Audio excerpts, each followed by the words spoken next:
What up? It's your boy T-Bone Reaction. Today is Movie and Music Monday. Now we're on the music side of Music Monday. I dropped my movie stuff earlier, as you know, it was a makeup from Films Friday, since I was really planning on doing Films Friday stuff, but last minute change at the moment.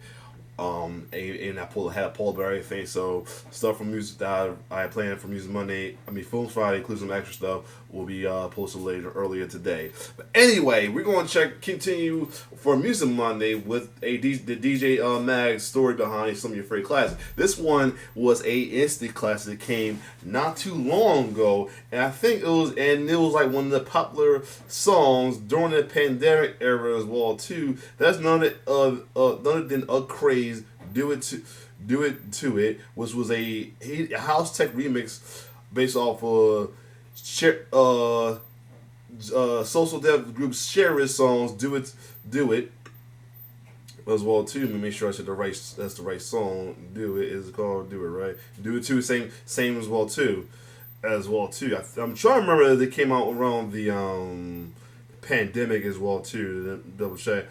2022. Okay, it was a little after the pandemic, but it was like a viral hit as well too when TikTok became bigger than it was because of the pandemic. So this was like a big hit around the 2022 as well too. Like I said, I could have sworn it came out a little later than that, a little earlier than that. But anyway, this was a hit as well too.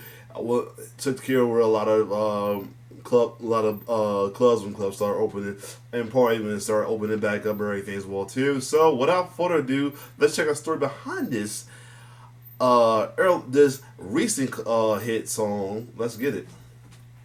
I was like, Dad, I can't do this anymore. So he was like, what are you gonna do? I'm like, I'm gonna become a DJ. And he was just like, that's not a real job. Yo, what up guys, this is Acraze, and this is the story of Do To It.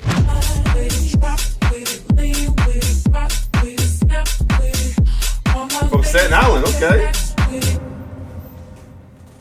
I was watching all the Ultra live streams and like all the Tomorrowland live streams.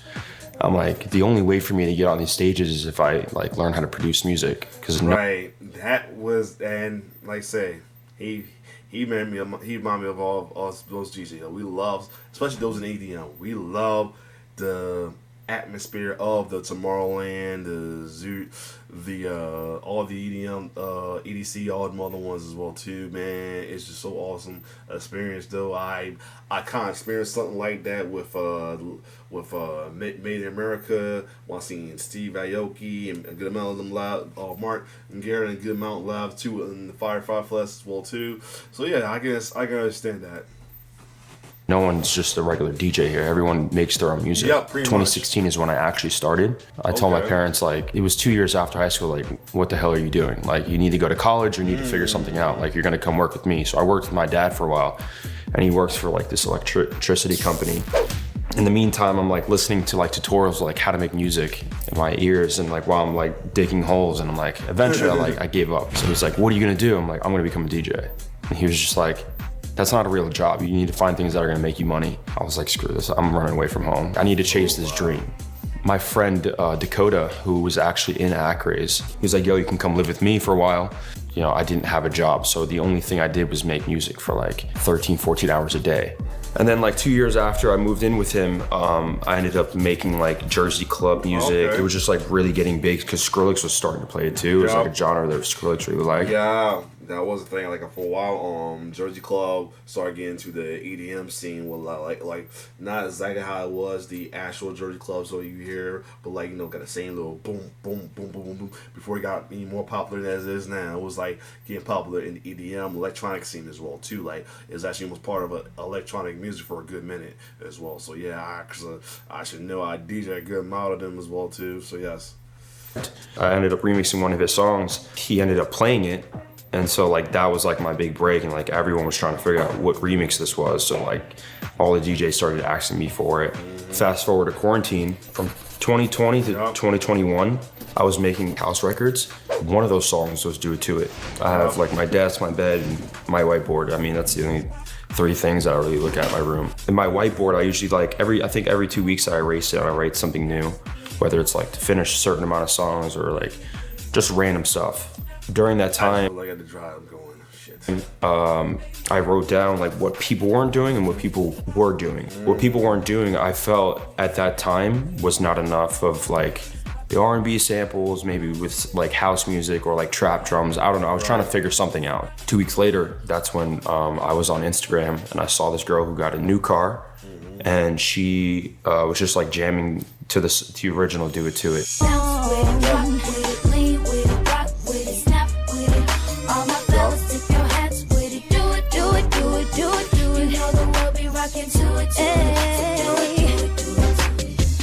I hadn't charged my phone the night before, so it was like on 1%, and somehow in the universe my phone started to like glitch and it just kept saying bounce with it, bounce with it, bounce with it, and then it died. Wow, this could be like a really cool idea for like what I'm trying to do here. So I look at my whiteboard, I'm like, that's crazy how that like how that came into the idea though. It's crazy how like some stories come out there. You know the Niles Rogers story about how she came up with Freak Out. this could be something. So I go to my little desk, sit down on my chair, open up a laptop, and I chopped the vocal up. I put some terrible drums on it. I made a little intro, and I mean, that was it. Do It To It was born in like an hour. Drop with it, lean with it, pop with it, snap with it. All my ladies got their backs with it.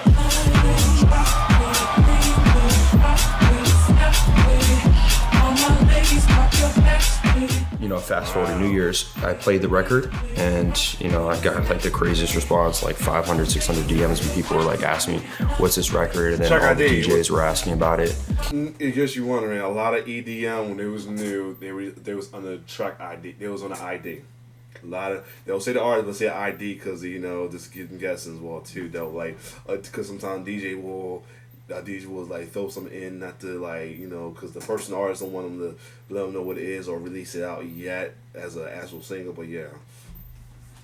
A week later, I got home and I ended up like actually structuring the song. I think the first person to play like that was big was like Snake. Yeah, Snake. the other thing is they call it ID because they're not. So there's not like the full finished project because like I think it took like a couple takes for a while back when Garrett did Dragons with Monteez and Sadeko, whatever her name is though. One of my favorites from Garrett though. He first premiered on his New Year's Eve and his live show, and before it was fully finished though. But yeah, I remember sending it to him. He was like, "Yo, this is a hit."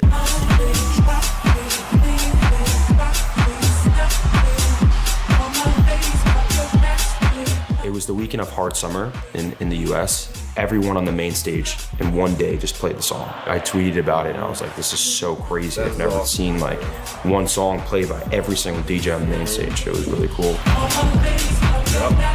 Seeing 3.3 million videos like on TikTok is completely like, so I would have never thought that would have happened.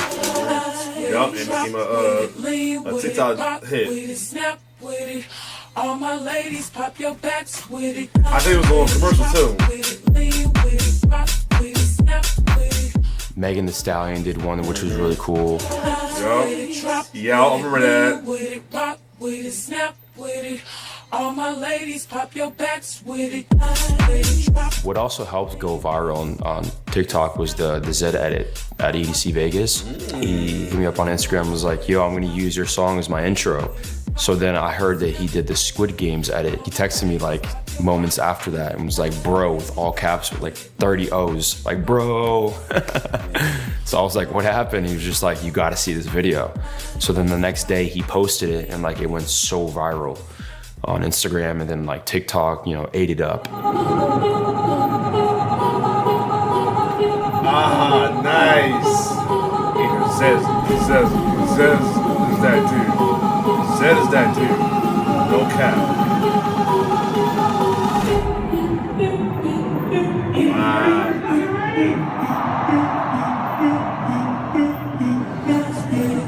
Wow.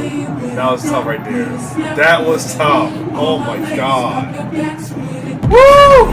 One thing I love about that's the one thing I love about EDM performances. How they like do stuff like this as intros or in the middle of their performance set or anything.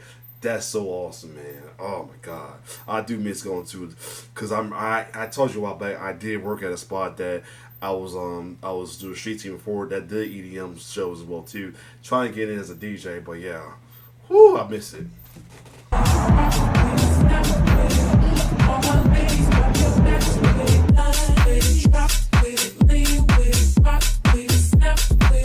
It's something that I'll never get tired of, you know, like regardless of if it's 10 years down the road, because there's going to be a new batch of people, right?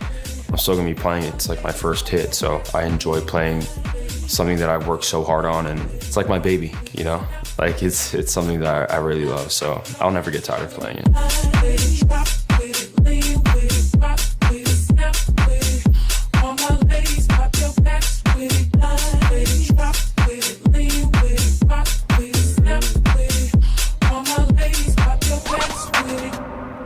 Yeah, man, this was definitely one of those ones that the newer ones that was so hot and popular. Man, shout out to him, man. He did wonders with that. So yeah, other than that though, if you like my reaction to this though, comment down. You remember that joint when it came out? Fire. I always remember mixing that with the original one, and then they had a transition one to do as well too. The transition from hip hop to EDM set for a minute, depends on the crowd, of course. But other than that, if you like my reaction, like, share, subscribe to my YouTube channel. It's your boy T signing off. One love.